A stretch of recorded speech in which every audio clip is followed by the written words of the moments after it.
Buenas, mis saludos a todos. Les habla el ingeniero Carlos Camacho.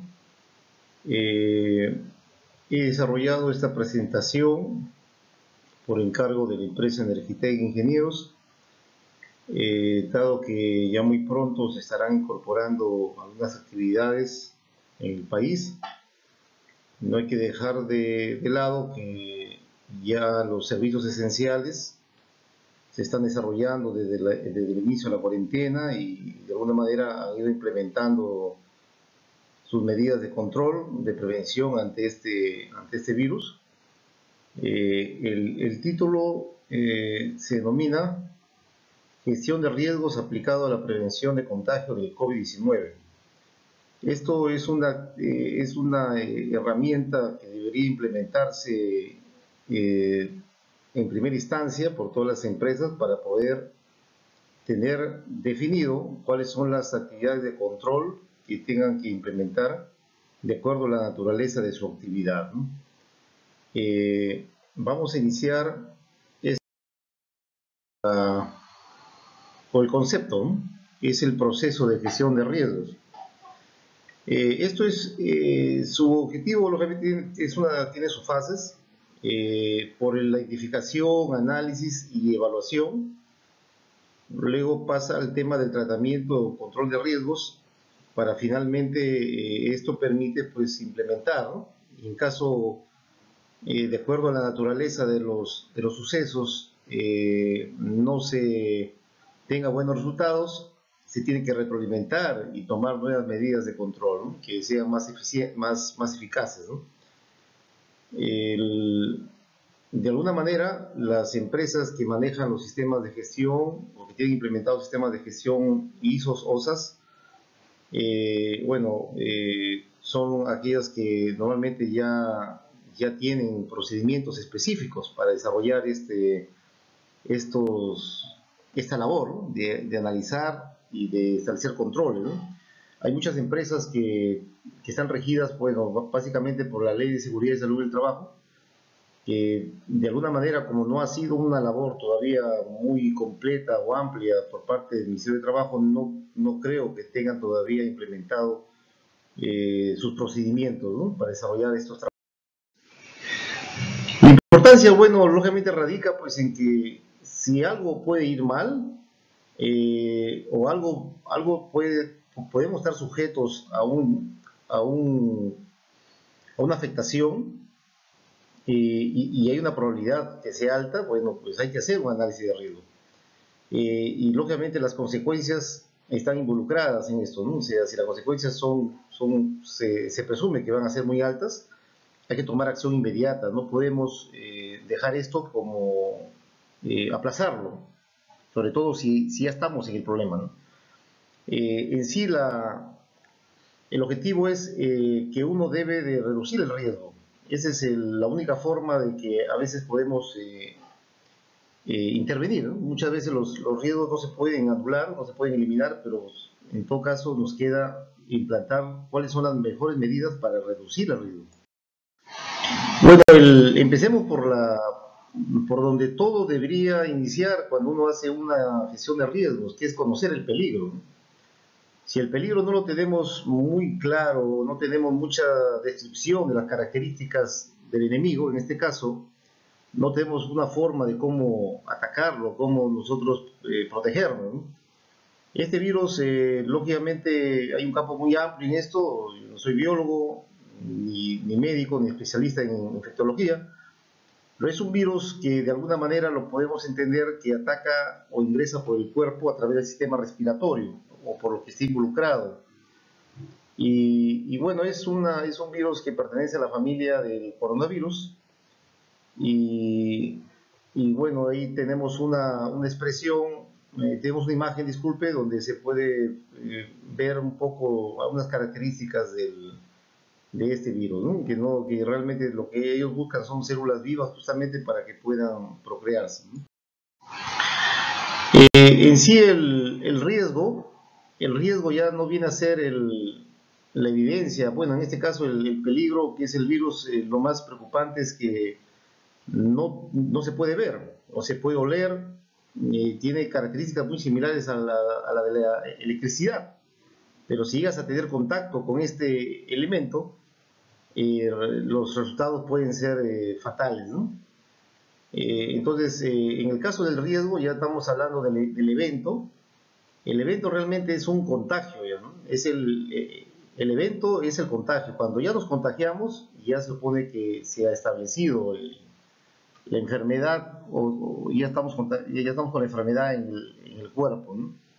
Y bueno, pongo este ejemplo lamentable pero cierto, y es nuestra realidad, sobre todo en la región de Lambayeque del Perú.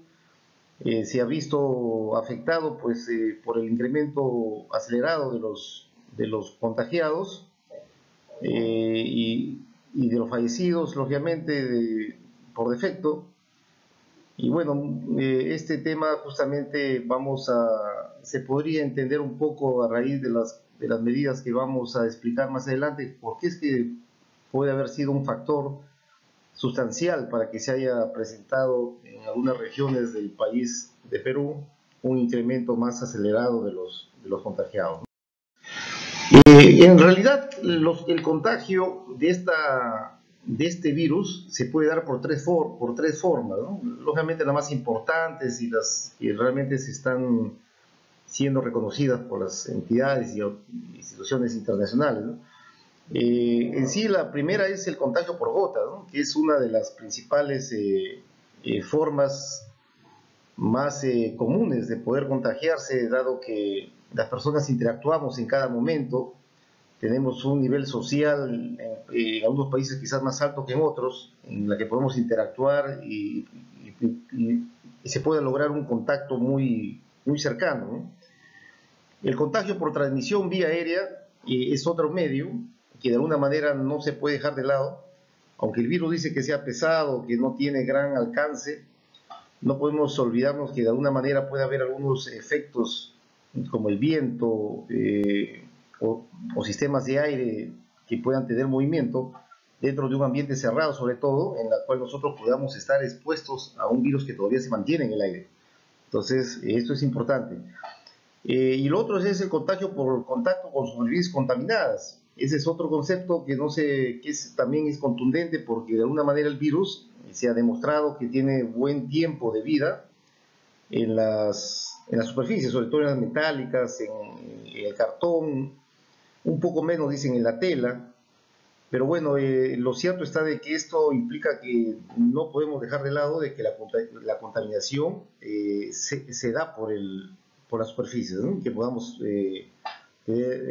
coger con nuestras manos, ¿no? En el tema del contagio, ya por los criterios de probabilidad de contagio, podemos definir que o tenemos controles o simplemente nos tapamos los oídos y los ojos, no queremos saber nada y simplemente actuamos de una manera como que el virus no nos va a hacer nada. Los sin controles, pues lógicamente el riesgo de que te puedas contagiar es alto, ¿no? Si no puedes mantener ninguna medida preventiva, ninguna actitud de evitar el contagio, lógicamente es alto, ¿no? Es alta la probabilidad. Los controles podríamos decir de una manera como una propuesta, que si tú te lavas las manos, si usas tus EPPs, de alguna manera esto podría conllevarnos a una probabilidad media de contagio, ¿no? No podemos que eso sea 100% efectivo, pero realmente la probabilidad se reduce, ¿no? Lógicamente ahora el distanciamiento es el factor primordial, ¿no? El factor primordial de este virus es que mientras nosotros mantengamos una distancia con respecto a otras personas, que son los portadores de este virus, nuestro riesgo de contagio va a ser bajo. Esto también se da, yo como profesional de la rama eléctrica, esto se da también en el tema del riesgo eléctrico, ¿no? Cómo yo me puedo tener contacto con una parte con tensión.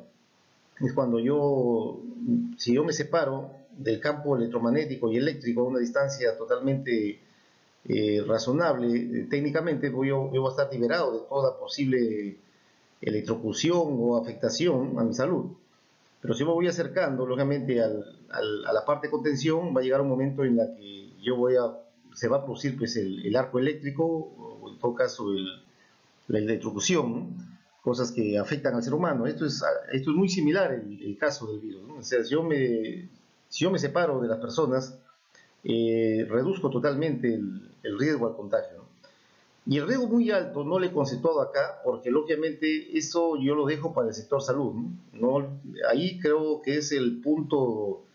Es como que yo entro a una subestación eléctrica, ¿no? O sea, si yo ingreso a una subestación donde esté que la tensión eléctrica está por todo lado, o hay tensiones, lógicamente yo ya no puedo decir que hay un riesgo bajo, ni medio, ni alto, ¿no? Es un riesgo muy alto, sobre todo acá no hay que olvidar, sería muy alto si es que hay personas que realmente están frecuentemente con un elemento contagioso que se moviliza, que no es lo mismo cuando tenemos instalaciones eléctricas que son fijas, la mayoría de las veces, ¿no? En cambio acá hablamos de un virus que se moviliza por toda parte. Mientras las personas se movilizan, el virus también se transporta. El, ¿Qué podemos decir acerca de las consecuencias, ¿no? Las consecuencias, lógicamente, de un asintomático, podríamos decir que es crítico. Uno podría decir, pero ¿y por qué? ¿No? No hay que olvidar de que el asintomático realmente es un potencial asesino, digamos, involuntario, de trasladar el virus hacia personas que desconocen que esta persona lleva el peligro, ¿no? Entonces, eso es preocupante, por eso que es muy importante el aspecto de detectar a los asintomáticos, ¿no? Y lógicamente eso es un tema cuestionable en los países que han tomado decisiones políticas o estrategias de enfrentar este virus acerca de las pruebas rápidas y pruebas moleculares, ¿no? Esto ha generado, pues, hasta el momento bastante discusión y realmente pareciera que es el factor clave por la cual los países quizás tengan menores nivel de contagiados y sobre todo lamentables decesos, ¿no? Dependiendo de la política de este tipo de verificación, de detectar estos asintomáticos. Y los sintomáticos, bueno, de alguna manera las personas que tienen síntomas leves, graves o muy graves, va a depender mucho del tema. Bueno, acá hay un tema médico, ¿no? De cuánto es la capacidad de atención de los centros hospitalarios, ¿no? Lógicamente esto va a repercutir mucho en esto, porque si es que no hay una capacidad de recursos tanto del personal médico como de los equipos y usos para enfrentar enfermedades respiratorias, lógicamente va a establecer cuán grave podría ser que tú tengas estos síntomas, ¿no? Bueno, acá tenemos la matriz, la típica matriz de evaluación de riesgos, que lógicamente hay muchos ejemplos, muchos casos que se pueden implementar. No se trata de hacer algo muy complicado ni muy simple, sino algo que debe de repercutir y pueda funcionar de manera correcta en cada empresa. Este es un formato, un modelo, en el cual podemos, lo que hemos dicho anteriormente, hemos puesto en escala de probabilidad, baja, media y alta, y en los criterios de consecuencia, pues podría ser desde ninguno o mínimo hasta un caso serio o crítico, ¿no?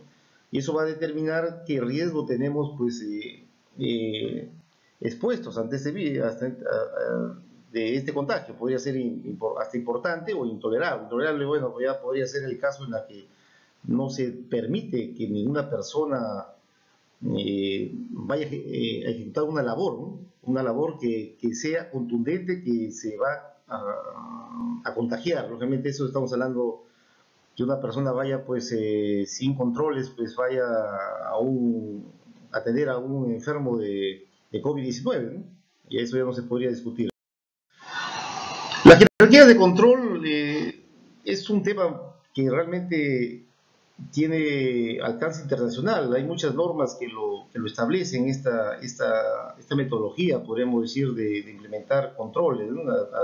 A través de prioridades, ¿no? Lógicamente lo más importante es que yo debo de tomar la decisión de eliminar el peligro. Eso es algo primordial. Lógicamente eso muchas veces no se logra y no es tan fácil de implementarlo en las empresas. Luego sustituir, lógicamente podría sustituirlo con un elemento o un equipo. Bueno, en este caso no podríamos sustituir el virus, tenemos uno solo, no podemos tomar decisiones. Los controles de ingeniería sí es un tema de fondo, es realmente la parte fundamental de esta jerarquía y a veces hay que invertir, pero lo importante de estas implementaciones es que son efectivas en el sentido de que son ajenas quizás a la voluntad del trabajador, sino ya por su mismo ingenio hacen que el trabajador no llegue a tener contacto con el peligro. Los controles administrativos no dejan de ser importantes, ¿no? Y sobre todo es la forma como las personas en este caso van a comenzar a cambiar actitudes con respecto a las medidas de prevención personal, ¿no? Que vamos a ver más adelante, la limpieza y todo lo demás, ¿no?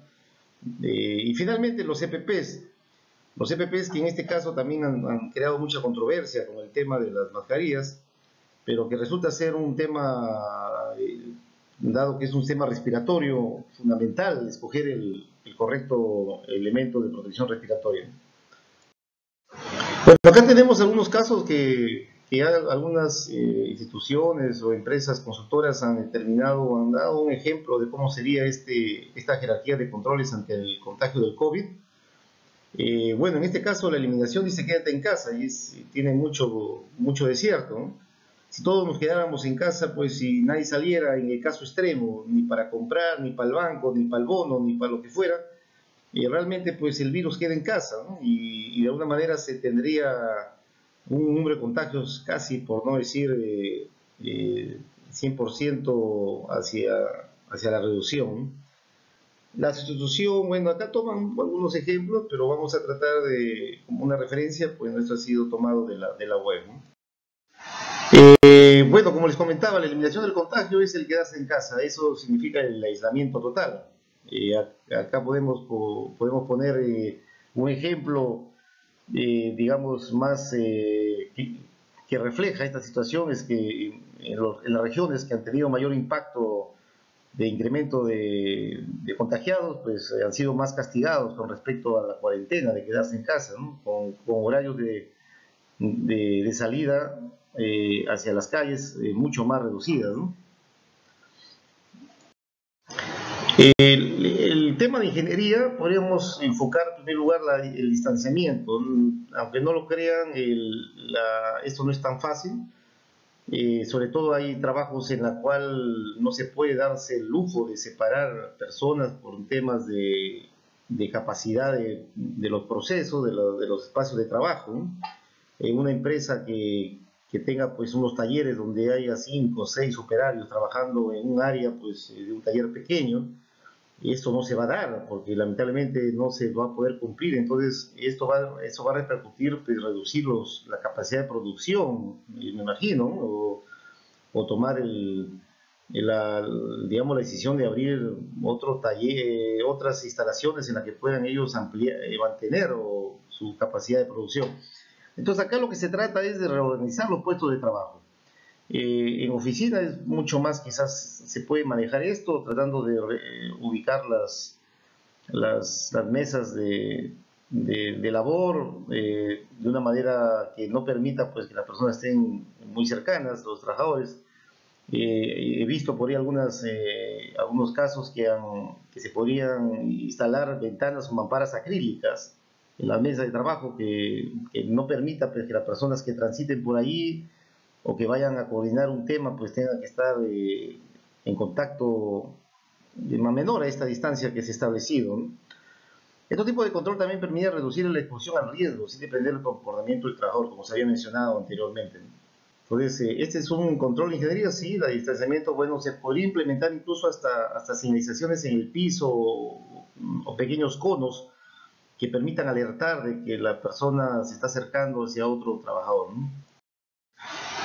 Otra ingeniería sería lavarse las manos. Eso sí está también ya consignado en el pensamiento de todos los seres humanos que para prevenir este contagio. Lógicamente acá lo que nos indican es que esto mata el virus, ¿no? Y esto lógicamente sería importante tener más que los químicos correctos. También más adelante vamos a hacer el control administrativo, también de poder aprender a cómo realizar este lavado de manos y hacerlo ya una costumbre, ¿no? Lógicamente esto va a depender también de implementar, ¿no?, zonas de lavado en cada centro de trabajo, sobre todo al ingreso, estableciendo algunas pautas o procedimientos pues, que permitan que la persona no pueda coger, pues, digamos, el caño de la, qué sé yo, que una persona llegue a coger cosas de una persona consecutivamente, ¿no? Entonces, esto es muy importante, esto del lavado de manos con agua. Lo otro es la reducción, desinfección. Esto para poder diferenciar, no es lo mismo limpieza que hemos visto anteriormente con desinfección. Esto ya tiene que ver con un aspecto de fumigación, digamos, con una fumigación, como ya es un tema de trabajar con las superficies, no con las personas, ¿no? Entonces, esto sí hay que tener mucho cuidado en contactar personas o empresas que estén pues familiarizadas con el uso de químicos para estos temas de desinfección. Es importante que sean acreditados por algún organismo del Estado y esto permita pues de que no se cometa pues algunas cosas o mezclas que podrían pues más bien traducir más que en un beneficio en una afectación, ¿no? La desinfección para prevenir el COVID-19 debe realizarse sobre superficie inerte, es lo que establece las autoridades del sector salud y se recomienda dice, usar hipoclorito de sodio, alcohol etílico y agua oxigenada, entre otros, ¿no? que están hoy día en análisis. El administrativo, como les había mencionado, tiene que ver con un poco las señalizaciones. Eh, Además de colocarse en las empresas prohibido ingresar sin tener EPPs, por decir, o algún tipo de prohibición también, van a implementarse algunas selecciones de prohibición en paredes que tengan que ver con esto de COVID, ¿no? Es importante ir acostumbrando a las personas pues, que tienen que ingresar con su mascarilla, tienen que ingresar con guantes de ser necesario y bueno, todo lo que implementen los protocolos de seguridad de cada empresa, ¿no? El protocolo de seguridad. Y además no hay que olvidar la sensibilización de comportamientos seguros. O sea, acá es clave esto porque la gente poco a poco va a ir acostumbrándose, así como antes no se usaba, la gente no quería usar los arneses para subir a las alturas, usar escaleras reglamentarias. Ahora poco a poco la gente va a comenzar a acostumbrarse a usar los CPPs que tengan que ver con reducir el riesgo biológico. Disculpe. El administrativo también acá tenemos como un control las estrategias de desarrollo de labores que minimicen el contacto extremo. Esto ya tiene que ver un tema de recursos humanos, de administración, de poder plantear nuevos turnos de trabajo, establecer sistemas de herramientas informáticas que permiten comunicaciones virtuales y eso va a permitir de que obviamente se reduzca el número de personas dentro de un ambiente de trabajo y eso es clave para poder determinar la reducción del contacto extremo, ¿no?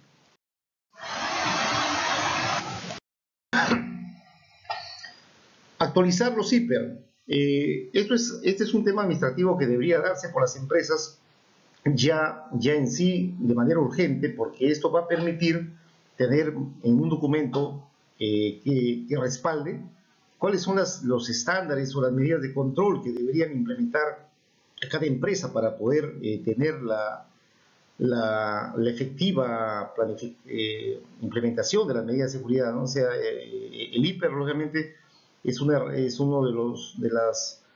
de los documentos que conlleva la gestión de riesgos y, lógicamente, ahí está su importancia en el sentido de que este nos va a permitir establecer las medidas de control. Los estándares de salud que de alguna manera ya se han establecido por algunas instituciones del sector. Tenemos la limpieza y desinfección del centro de trabajo, evaluación de la condición de salud del trabajador. Acá ya se están incorporando algunas tecnologías para poder detectar el tema de los síntomas de un trabajador infectado. Ahí tenemos las cámaras termográficas que ya se vienen implementando.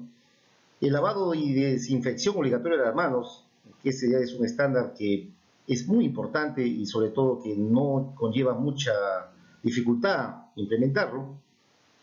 sensibilización en prevención del contagio en el centro de trabajo. Tanto de los supervisores deberían ser capacitados también sobre este tema para que ellos puedan trasladar a sus operarios. Las medidas preventivas de aplicación colectiva, eso ya es un tema de ingeniería, para mantener las distancias de 1.8 metros o en algunos lugares se está viendo valores de 1.5. Bueno, ese es un tema que va a depender mucho de otros factores, ¿no? Medidas de protección personal, ahí están las mascarillas y los guantes, hasta los protectores faciales que también se están usando. Y la vigilancia de la salud del trabajador. Bueno, acá se supone que empresas con mayor número de trabajadores o con un número elevado de trabajadores debería tener el soporte quizás de un médico para puntualizar algunos aspectos o fortalecer el aspecto de enfrentamiento a la reducción del riesgo de contagio, ¿no? Los CPPs, como parte final de la jerarquía de control, establecen pues de que se tiene que utilizar los equipos de protección personal específicos de acuerdo a las tareas de trabajo o de ocupación. Acá no vamos a ponernos a discutir, digamos, ampliamente, pero sí podríamos decir que el trabajo del supervisor, el trabajo del operario, el trabajo del coordinador, bueno, cada labor va a tener diferente implicancia en el tema del uso de los EPPs, ¿no? Por decir, un chofer que tiene un amplio contacto con varias personas porque su trabajo es movilizar personal, ellos podrían tener otra significancia en el uso de los EPPs que con respecto, por ejemplo, a un trabajador que ya se le traslada hacia un sitio y ya no tiene que tener más contacto que quizás con otro compañero de trabajo. Entonces acá tenemos algunas condiciones que debería implementarse para implementar, ¿no?, la adquisición de los EPPs, ¿no? Con respecto a las mascarillas, es algo interesante entender de que hay mascarillas que trabajan de adentro hacia afuera y hay otras mascarillas, sobre todo las filtrantes o las que se están mencionando, las N95, que trabajan de afuera hacia adentro. O sea, estas mascarillas se vienen usando, las filtrantes, por personal médico, porque realmente son las únicas que son las que tienen mayor nivel de protección ante interactuar con personas que ya se encuentren infectadas con el COVID-19.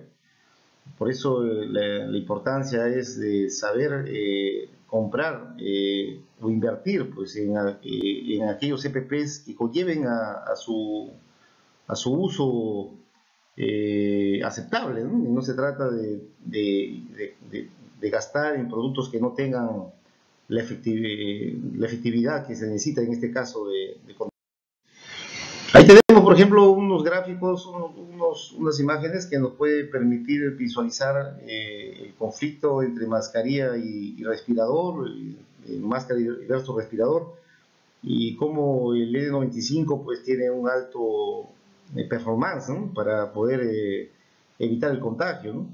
Y bueno, se recomienda utilizar sin válvula, ¿no? De alguna manera este tiene más efectividad que utilizarlo con válvula, ¿no? De una manera se tiene que implementar las mascarillas para este caso. Finalmente, bueno, debo presentarles este formato que se ha podido elaborar para poder colocar los procesos de mantenimiento, en este caso de una empresa de servicios como Desarrollo Energético, los análisis de riesgos, que lógicamente son los peligros, los riesgos, los criterios de evaluación y clasificación del riesgo. Luego las medidas de control. Aquí, dado de que este riesgo estará presente en muchas actividades, yo he consignado la importancia de separar, ¿no?, los médicos de control de riesgo laboral, que son los que siempre permanecerán. Siempre va a haber riesgo de altura, riesgo eléctrico, riesgo de quemaduras, mecánicos. Eso no va a cambiar. Lo que hay que agregar ahora son las medidas de control de riesgo biológico. Y hay que separarlas para poder distinguir y tener bien definido cada tipo de control, ¿no? Bueno, muchas gracias. Espero que esta presentación les haya aportado algún conocimiento que permita establecer las labores que tengan que implementar y documentos que tengan que hacer antes de iniciar las actividades en sus empresas, en sus instituciones, con el fin de prevenir, bueno, el contagio masivo, porque es lo que queremos, se quiere prevenir con la implementación, es que el contagio se dé de manera mucho más puntual, y eso permita tener un mayor afrontar de la mejor manera la actividad o servicio, y lógicamente lo que no se quiere es paralizar, porque si es que se logra incrementar el número de contagios en una institución, en una empresa, lo que va a conllevar esto es al cierre de la actividad, y eso va a ser más complicado que la misma cuarentena, ¿no? Muchas gracias y hasta luego.